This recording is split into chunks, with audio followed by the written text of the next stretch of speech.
All right, so thanks for joining us today, everyone.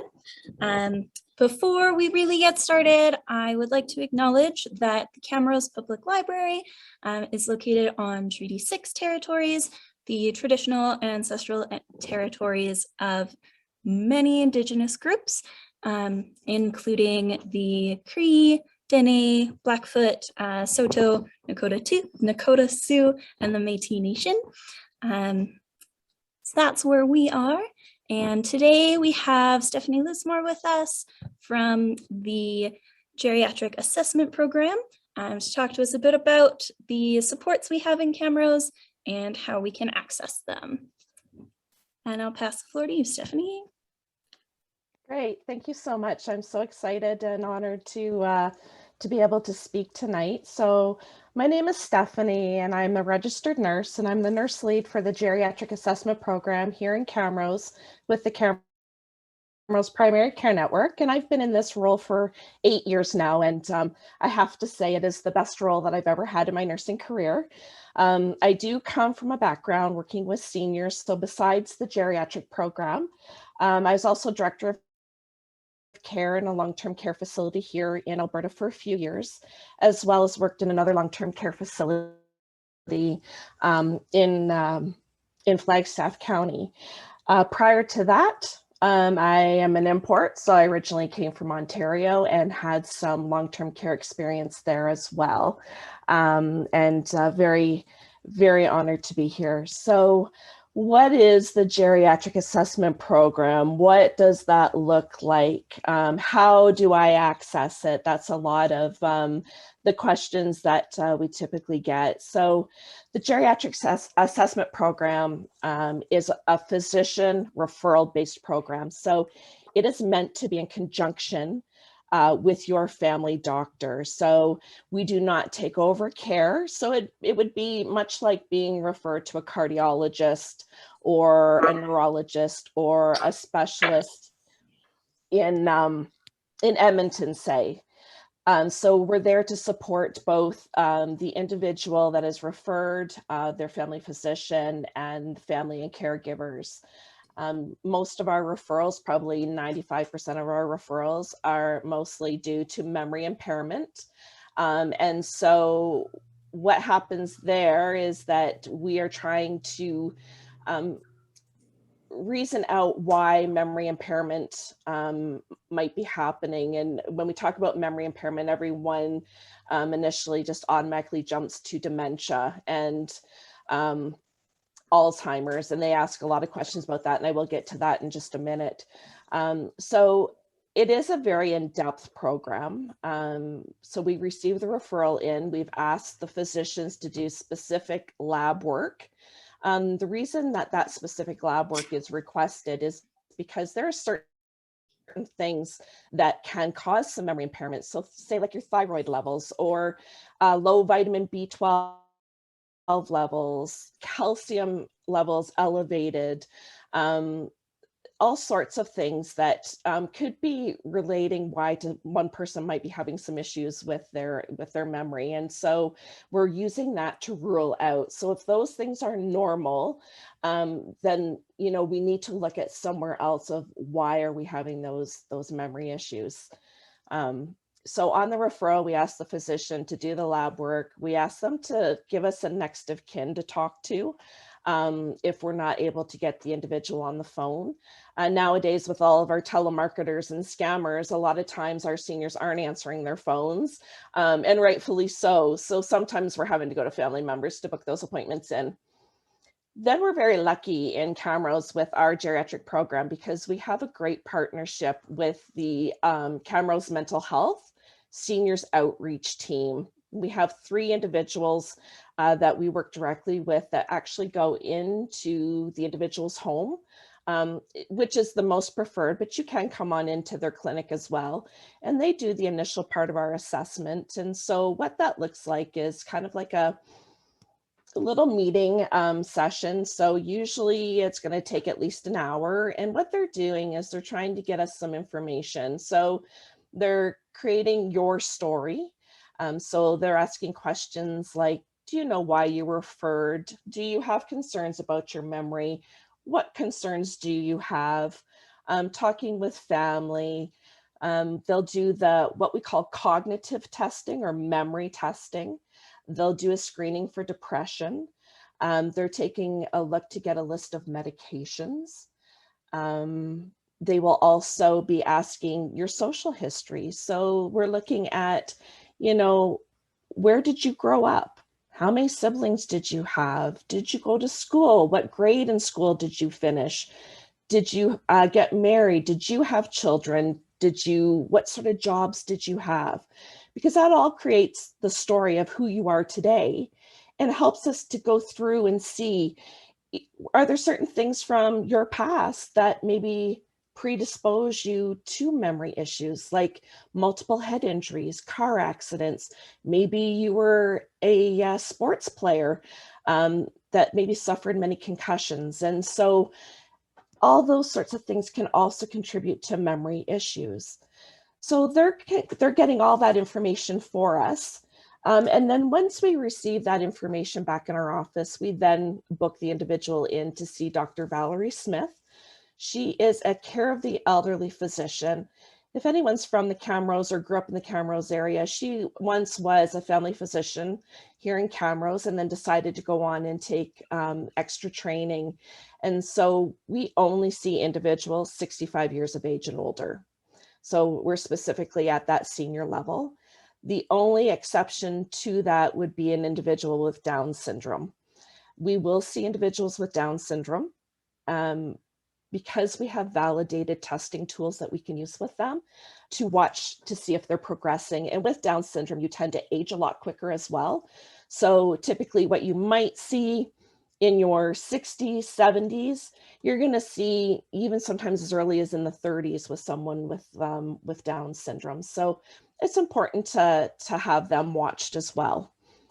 So we've received the referral in, we have you booked. You're going to come on into our clinic, and our clinic is located at 6540 48th Avenue. And so anyone that is familiar with that area, we are located right beside Dyna Life Lab, right there in the PV Mart parking lot. So we're right next door. So you come on in, and we've allotted 2 hours for your appointment. So this just isn't a 10-minute appointment in and out. Again, it's a very in-depth, it's what we call a comprehensive assessment. So what can you expect when you walk in those doors? So you should be greeted.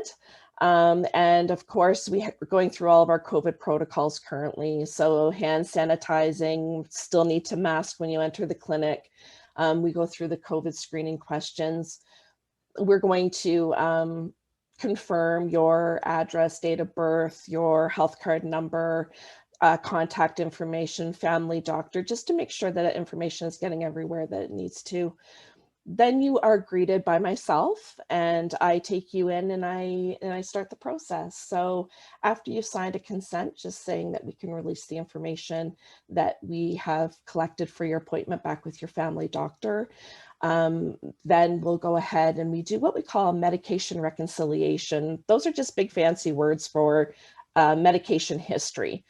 So we review all of your prescription medications. We'll review anything over the counter you take, and that includes vitamins and minerals, because sometimes even though things are natural, they can still interfere with your prescription medications. Sometimes as we get older, the real reason that we want to take a look is less is best. As we get older, our kidneys and our livers don't work the same, and therefore they don't break things down the same. So the less that we're putting into our systems, if it really isn't needed, is the best all the way around. The other thing that we're looking for is to make sure that those medications are what we call senior friendly and senior dosage friendly. So there are some medications, for instance, like Gravol and Benadryl, Nitol, those over-the-counter sleep medications, they really aren't good if you're having some memory issues. They increase your level of confusion. They can cause falls. So we're looking for those sorts of things, as well as prescription medications. Sometimes there are prescription medications and some of them that we might see that may not be so senior friendly, or sometimes the older medications used for an overactive bladder, such as Ditropan. And so we do have new options available to help with that. But sometimes we're started on the medications and we just stay on them. Or the other thing is as our kidney function and our liver function changes, sometimes medications that we've been on for many, many years actually need to be reduced because our body isn't breaking them down and getting rid of them the same way. And sometimes they can become toxic. So we're taking a look at all of that. We're calculating kidney function at your appointment to make sure everything is copacetic. After we've done that, and we've had a nice discussion over, your medications, any allergies, how do you take your medications? I then go and update Dr. Smith, and so that she has a great list there. And she comes in and she meets with you and your family. So for the first little bit, she will just meet with the individual or the referred client one-on-one. And this is just to review medical history, and to see if the individual is able to put together their medical history throughout the years. So sometimes if we're having some memory problems, you might not remember that maybe you had your gallbladder out, for instance, or a specific surgery. But in the big picture of things, it's something that, you need to know, and you should be able to tell a physician. So we encourage people to write down their medical history and keep a list with them. So what year did what happen? If you were diagnosed with diabetes, what year did that happen? Those sorts of things. After that, Dr. Smith then spends some time with the family or the caregivers. And so this is because sometimes if we're having some memory concerns, we use a phrase in our clinic is sometimes you forget that you forgot. And that is what memory impairment or memory problems are, right? Is that you start forgetting things and you aren't going to be aware that you've forgotten them, especially if we're looking at something like dementia. So family members a lot of times start to compensate, start to do little things to help their loved one out in their everyday life. But don't really realize it till we sit down and we start to discuss, and then we realize that the individual really is needing more supports to stay independent in their own living environment. And that is our ultimate goal, is to encourage and maintain a senior's independence and ability to live independently as long as it is safe to do so. And that is one of the biggest things, is getting resources in the right time to promote that. While Dr. Smith is talking with the family, then we do the physical component of the visit. So we're getting your height and your weight. We're checking your BMI to make sure that you're not losing weight. This will also serve as a baseline on your first visit. We do blood pressures. We do them lying and then again standing. And the reason we do this is that we're about prevention. And for some people, especially seniors, they get what we call orthostatic hypotension. And all that is again, big fancy words to say that your blood pressure really does drop when you change positions. So a lot of times we'll see a big significant drop when an individual goes from lying to standing. And why we do this is to look at fall risk and to kind of mitigate that risk, whether it be by encouraging the individual to take things slowly and take their time. We'll investigate, are they hydrated enough? Are they drinking enough throughout the day to keep up what we call their blood volume? Another thing is to look at their medications. If they're on multiple heart medications or blood pressure medications, then what we would do is we would ask that their blood pressures be monitored in their own home for a period of time to see, do we need to change their blood pressure medications? And we would do that in conjunction with their family doctor, because their family doctor has the ability to follow up in a more timely manner than what we are. And I'll talk about wait times here in just a minute. And then Dr. Smith will come over and she will do a physical component. So she is checking to make sure that the messages are getting from the top of your head to the tip of your toes. She's checking your heart, your lungs. She's checking muscle strength and reflexes and balance. She's checking to make sure that you've got sensations on the bottom of your feet. We're checking skin condition, all of those sorts of things. And then after the individual has had their physical assessment, we will meet back together as a team. So Dr. Smith and myself will sit in with the individual and their family members or caregivers, as long as they are agreeable. And we summarize everything from the appointment. So if there is a diagnosis of any sort, they will know that at that day and time. Any tips and strategies, if there was extra blood work, extra testing, like a CT scan of the head for more information, you will know all that. I actually sit in and I take handwritten notes, and that summary of handwritten notes actually goes home with the individual that day. More detailed dictated letters go back to the family doctors, but it's really important after you spent all that period of time with us that you have the information so that you know what we're dealing with and what is the plan of care going forward. Are you going to follow up with us in the clinic? And what does that look like? Because it's not the same for everybody. So that is pretty much what the geriatric assessment program looks like. And so now I'm just going to kind of branch off a little bit here and talk about, so when we're talking about memory impairment, what do we see? And so, we see anything from what we call mild cognitive impairment, or a lot of people will refer to that as MCI.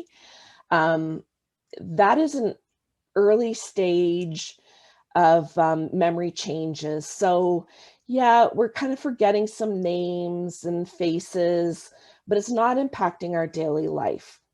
So 10 to 15% of individuals that are diagnosed with mild cognitive impairment usually do progress to dementia within the next year. Or sorry, 10 to 15% do progress to dementia each year, not necessarily that individual. So it's important that they get followed up with. So in our clinic, if someone is diagnosed with mild cognitive impairment, we follow them along for a couple of years. If there is no change, then they are discharged from our program. The ones that we think are going to be a higher risk to convert to dementias, we will follow them up usually 6-9 months and continue to do so. And so one of the big questions is do I have dementia or do I have Alzheimer's? Well, Alzheimer's is actually a type of dementia. So we always say to think of dementia like this big umbrella. And then underneath the umbrella, or the spokes on the umbrella, would be different types. So Alzheimer's being the most common type that people are associated with.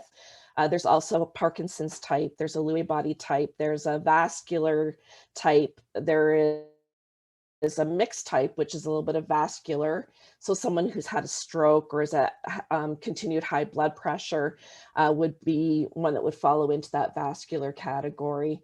And with the mixed type, it's vascular and Alzheimer's. So it means that if we can control the vascular risk factors, so making sure that we lower their stroke risk, lower their heart attack risk, lower their blood pressure, or maintain a stable blood pressure, a lot of times they tend to stabilize.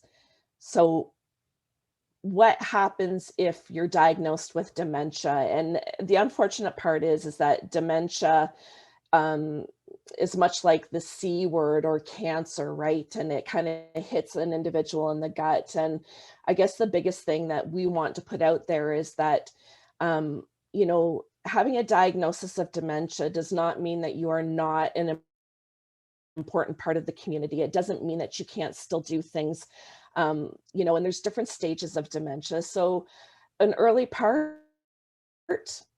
dementia, some people are still driving and carrying on an everyday life. For another individual in the early stage, they may not be able to drive. That might be one of their downfalls, is that they're not able to do that. But in every other aspect, that they're still able to carry on their everyday life. And so really want to reiterate that it doesn't replace the person. Much like depression or diabetes, these are all things that you live with. And so the same with dementia. And, the thing of it is that getting, like I said earlier, the supports in place so that an individual can be you know, cared for in their own home, live as independently as they can.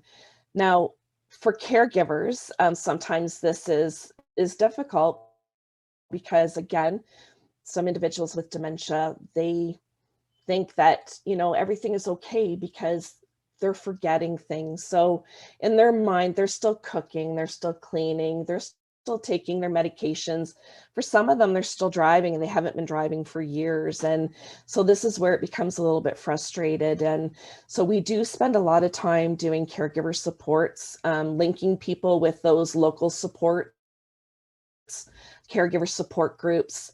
There's another one, First Link through the Alzheimer'S Society is another great resource for families. Caregivers of Alberta, that's another great resource. And so a lot of times it's getting these support people supported as well. So when we get a referral, we know that we're not just getting one individual, that we will be doing more of a group aspect, but, you know, maintaining that ability for them to be able to do their decisions and support them for as long as we possibly can. And that's where I'll lead into the next sensitive topic, is that sometimes we have to do the assessments to decide if an individual is able to still make their own decisions in a safe manner.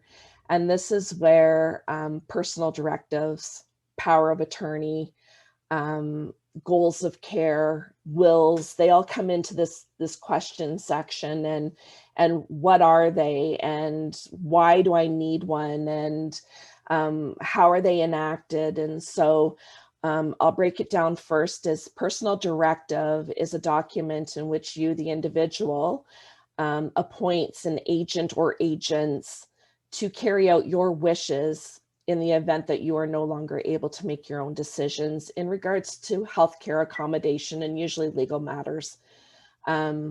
So you would appoint these people. So usually how a personal directive is enacted is it's not enacted once it's created. A personal directive is created, and then it is set aside, and we hope that we never ever have to use one. But in the event that we do, then it is brought out and into play. And so how a personal directive gets enacted is there's actually two ways. And it depends on how that personal directive is worded. It will either be to physicians or a physician and a healthcare provider. Some RNs, some psychologists can also do them. Or it'll be a physician and the named agents that have to fill out the paperwork in conjunction with one another. And so there is specific paperwork called declarations of incapacity that have to be filled out. And so the originals of everything are kept together. Once those are filled out, then the agents are now responsible for making the decisions on behalf of their loved one or the individual that they have chosen to support. A personal directive does not have to be created at a lawyer. There are kits available.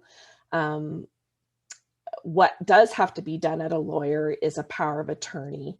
And power of attorney is in regards to finances. And so this becomes a little bit more of a taboo subject, and that's why a lawyer needs to be involved. So it is a document that would come into play when, and it's usually a physician, but I believe that a lawyer, and just, I'm saying that lightly, a lawyer can enact it, I think, but otherwise definitely a physician. So usually it's a document. It says that in the event that it's determined that I cannot manage my own finances, I have appointed so-and-so to do, and a lot of times there's a few different things like manage my bank accounts, any property, anything, any foreclosures, anything coming against my account.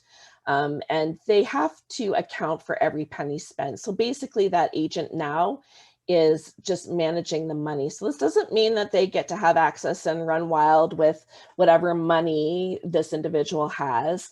They cannot incur credit cards.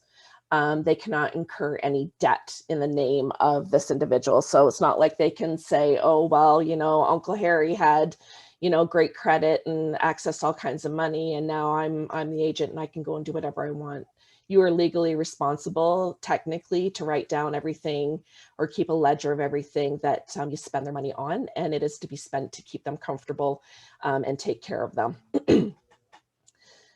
Usually, sometimes there's an enduring power of attorney, and what happens there is that at the time of signing, and it'll say in the document that it'll allow the other individual to help assist them with their finances going forward. When we call it enacting, that would be if it was determined that they can no longer make safe decisions, and we were to enact that, then it would mean that they can't change the agent on their power of attorney. So whoever that they had originally chosen and was acting as the enduring power of attorney, now we can't have somebody else come into play unless that person named absolves themselves of that responsibility. Goals of care, or green sleeve. This is something that is done between you and your family doctor. I like to call it a living document. It's meant to be changed. This actually outlines your levels of care, what you would want done. So there are 3 different levels. There's an R level, which means resuscitative level, which basically means that if something were to happen to you, everything and anything to sustain life will be done. That's what you've chosen. So CPR, intubation, tube feeds, ventilator, surgeries, you name it, they're going to do everything. M stage, there's a couple of M stages, and basically medically we're going to do everything that we can, but we're not going to do CPR, so we're not doing chest compressions. You won't be admitted to ICU, but you still get your medical things taken care of and investigated. And then the next one is a C level, and that is more the care and comfort. So what happens is basically today, if I were to do my goals of care, I would probably want to be in the R's, and I would want everything to be done to sustain my life.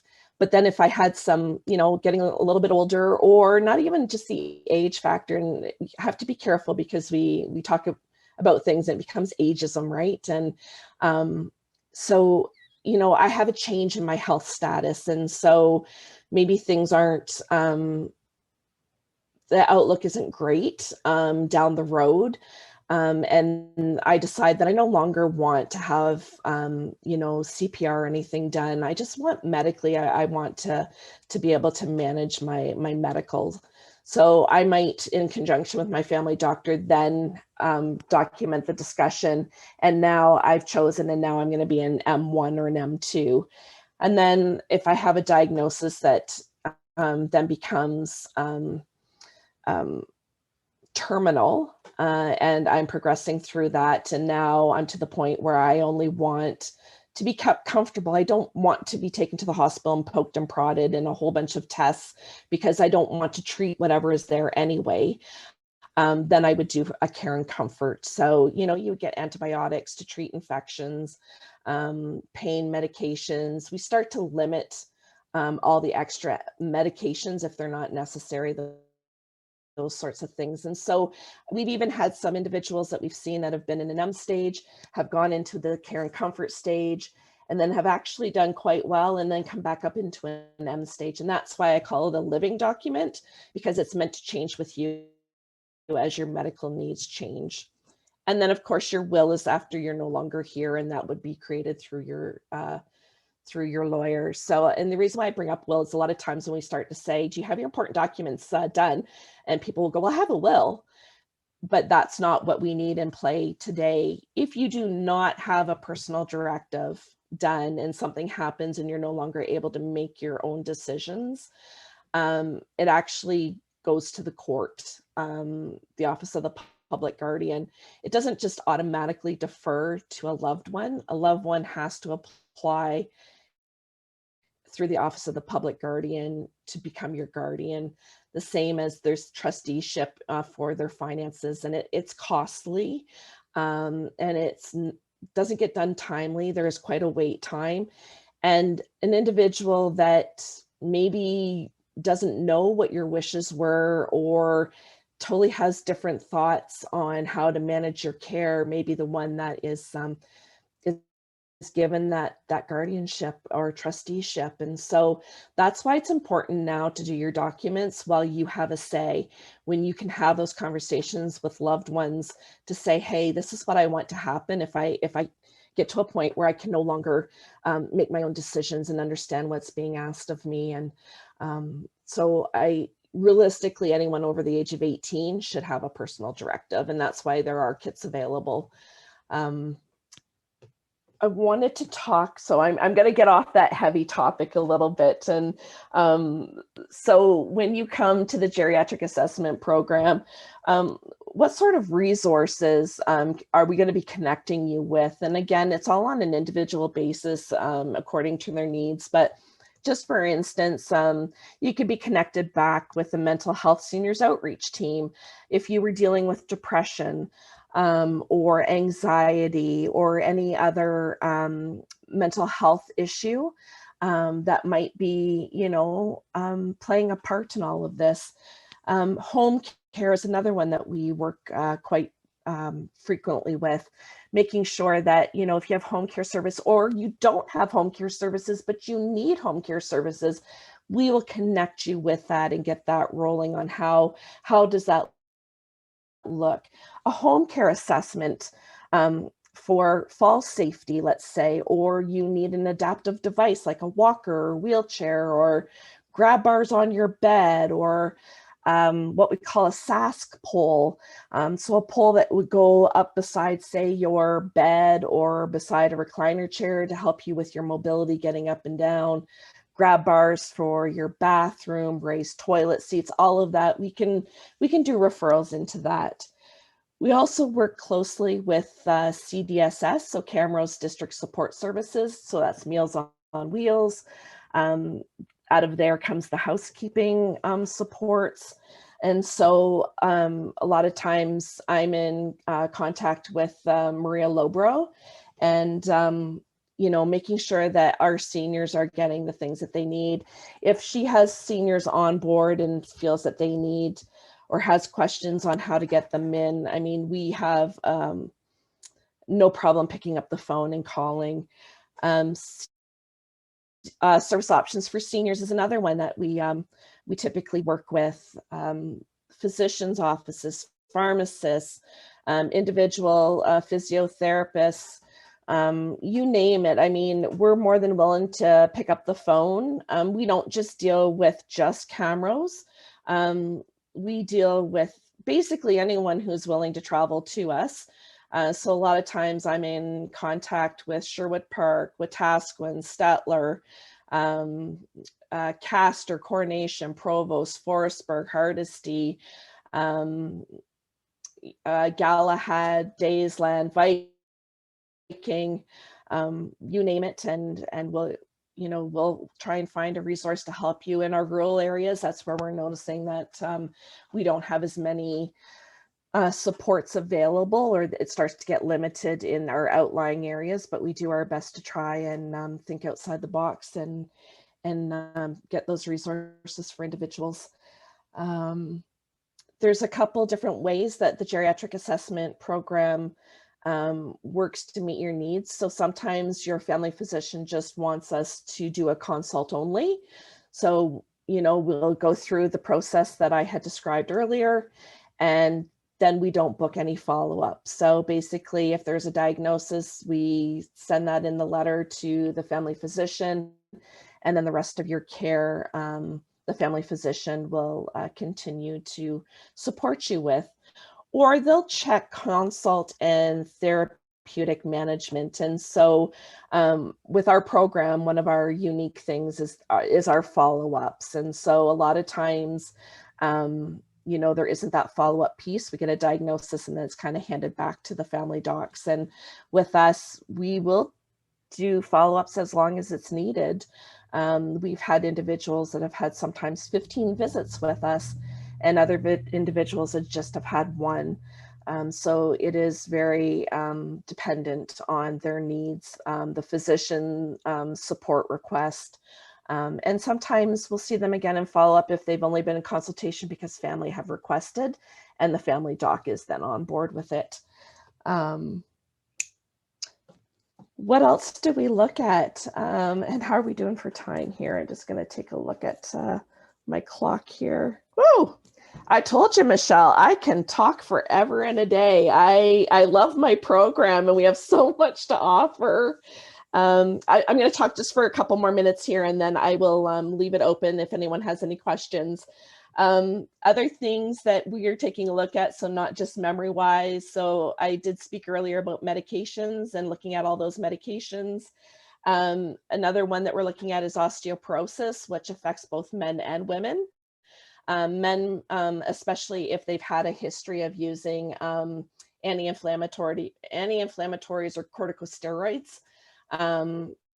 Prednisone is a steroid that is typically used and has been used for like ever and a day. So sometimes if they have COPD and that's been managed by prednisone or whatever, that does put them at an increased risk of possibly developing osteoporosis. So that is one of our main focuses. So a lot of times if someone hasn't had a bone density done, we'll either leave it to the family doc to order. Sometimes if it hasn't been ordered and we've seen them in follow-up, we'll go ahead and order it. But again, it's all on that follow-up, that timely follow-up piece. Frailty is another one. So frailty is a new thing that we're kind of focusing on and you'll hear more and more in the news. So frailty is a condition that a lot of times we see afflicts more so our seniors. And it's the inability really to bounce back from things like acute illnesses, hospitalizations, surgeries. And so a lot of times, so when we're assessing frailty, we're looking at, it's a measurable piece. So you can't just look at an individual and say, oh, you know what, they're frail just by looking at them. It's actually a measurable piece. So someone can look really frail and yet their frailty index is really low. So we're looking at things like, so memory, hospitalizations, number of hospitalizations, how many supports do they need? Do they need help taking medications? You know, transporting medications. So if you take 5 or more prescription medications, that's an indicator that frailty, it could be a risk for frailty, as well as forgetting your meds. We'll also do a little bit of a mobility walk. So it's a little 3-meter walk and it's a measurable tool. So if their mobility is not as good as it once was, then it could increase their frailty. And so our goal is that with frailty, some of those areas we can put supports in, we can actually lower that frailty index and hopefully keep people out of hospital is what we're looking at. So, and then just back to the osteoporosis, just really quick, is one of the things is that if you have osteoporosis and your kidney function is good enough that you can take a bone building medication, those bone building medications can actually decrease your risk of a fragility fracture by 50%. So that's pretty significant for a medication. So there's lots to look at. There's lots of things to get overlooked. And that's why when they come to our appointments, especially those initial appointments, they're 2 hours in length because we're not just, you know, a pop in and pop out. So our wait times, unfortunately, right now to book an initial appointment, we'll book it, but it's usually almost 3 months before you get in to see Dr. Smith. You know, if an individual is referred, they've had all the assessments, they have their appointment and, you know, we're struggling. I do have cancellation lists that I try and work off of. Follow-ups are all dependent. Usually follow-ups we're booking almost a year in advance. And that's just in our regular schedule. And then we're seeing up to 12 extra people each month in follow-up. And like I said, a lot of other clinics don't do that, but we feel that follow-up piece is really, really important. So, and then as well as the geriatric assessment program, we also have a falls prevention program, runs very much the same. The only thing is that the falls prevention program is a self-referral. It does not have to be your physician. So they can give us a call and book in. You'll see me first and then come back and see Dr. Smith. There's an exercise program, there's home assessments, lots that can be done through there. Yeah, I think I probably overwhelmed a lot of people. So I guess I will open the floor if you're okay with it, Michelle, to if anyone has any questions. If you do have any questions, feel free to unmute yourself to ask or just type them in the chat and I can read them out for you.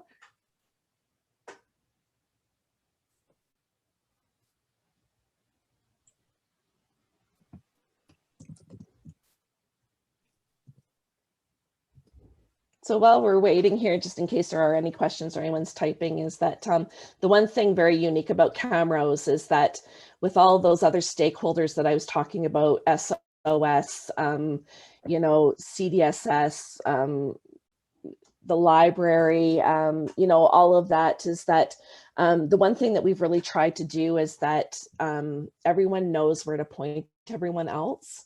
So we never ever want to say, I don't know, it's not my job, or I don't do that, right? And so working very hard with these other partners so that we all understand what each other's role is in supporting our seniors in our community. And the other one being right now is the elder abuse work that's being done in our community as well. And I'm so excited for that work to be done. And, you know, there's not been a provincial mandate put out for elder abuse. And so we've gone through many, many trials, and we've had, you know, processes in place, but then you do the assessment, and then it was never like, where do we go next? How do we support this individual? So yes, it was reported, but then what happens? And so this next piece is actually going to take that to the next level. And so really excited about that as well. And so we've got lots of great things. I mean, we are kind of considered almost like the senior capital of Alberta in Camrose. Our senior numbers are quite high. And so, I mean, we really need to work towards making it very senior friendly. We got lots of great things like the senior center and,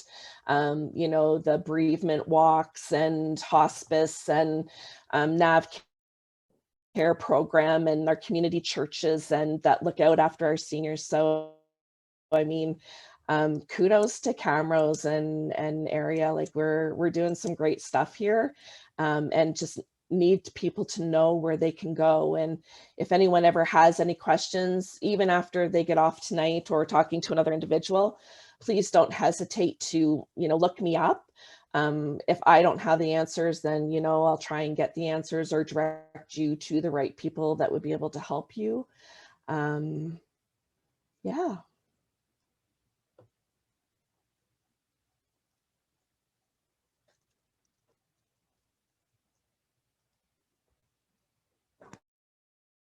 So someone may ask, like, why a 3-month wait? And so right now the program is still designed that we only run the program definitely on Wednesdays. And because things are so in depth, that a 2-hour initial assessment appointment. So we do, in the morning, we'll do an initial assessment, and then we'll do an hour-long follow-up. And then we do the same thing in the afternoon. So an initial assessment and an hour-long follow-up. And so when you're only seeing 4 individuals, you know, that's why it takes so long.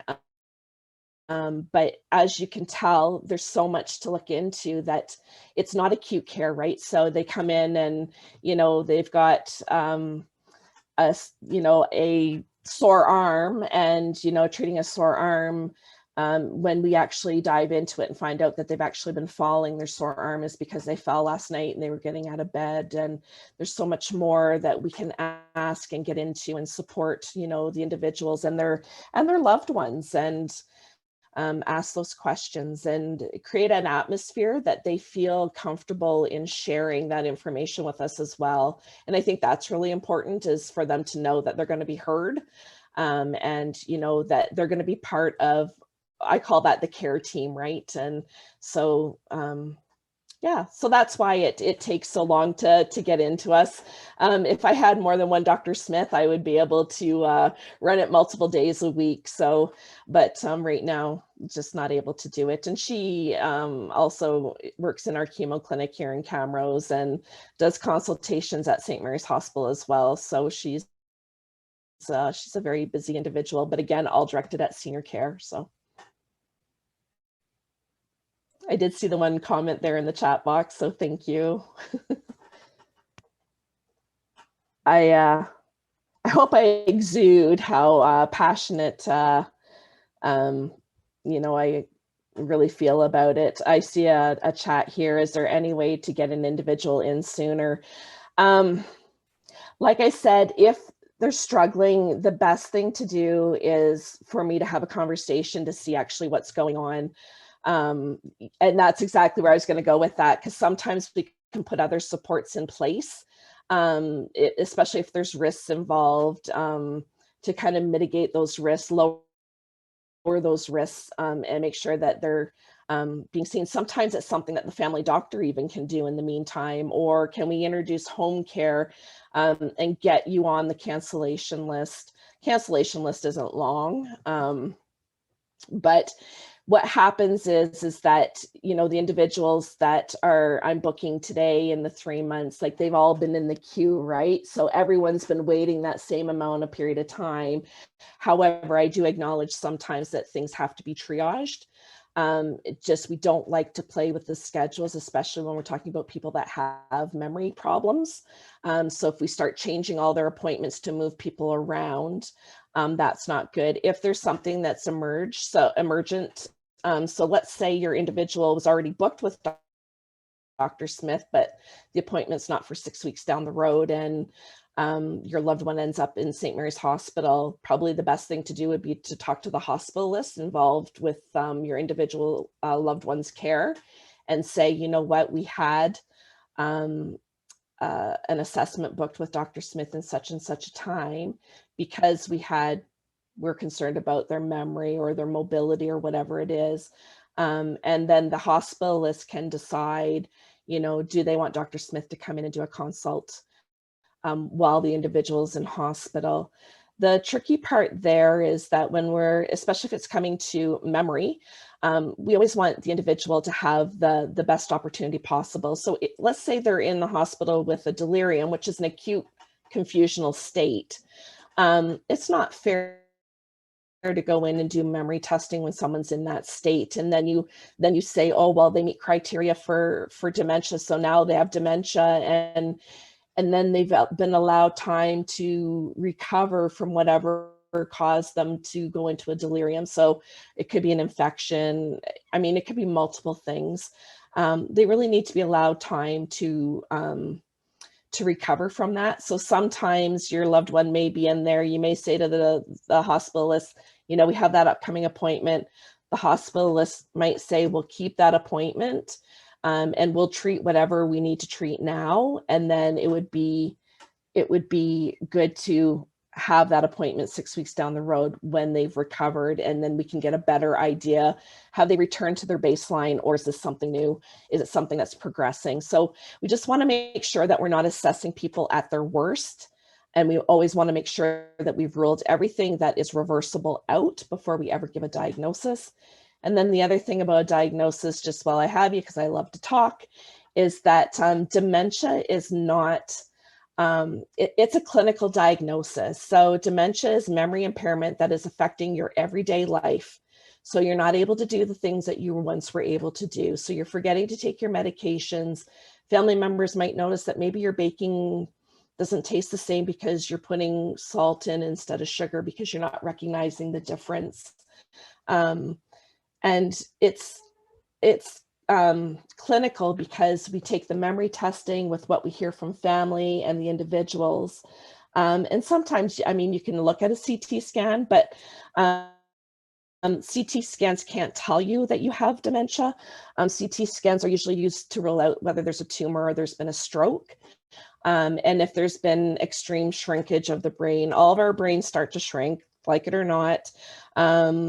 But is it more than what's appropriate for the individual's age? And so that's why sometimes it takes some time. And that's why, again, going back to the individual in hospital, we want to give them the opportunity and the time to recover. Hope that answered the question.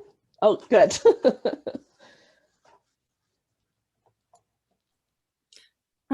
So I'm new to the area, so I'm curious, how long has this program been around? So I've been with it for 8 years, Okay. and I believe it's been around 10 or 11. And actually, Dr. Dina Hinshaw, our chief medical officer, she was the first physician that started it. And so it was done through mental health there for a while, and then Dr. Smith took it over. And so Dr. Smith has been doing it 10 years, I think. Yeah, because I've been 8 and I think she was 10. So yeah.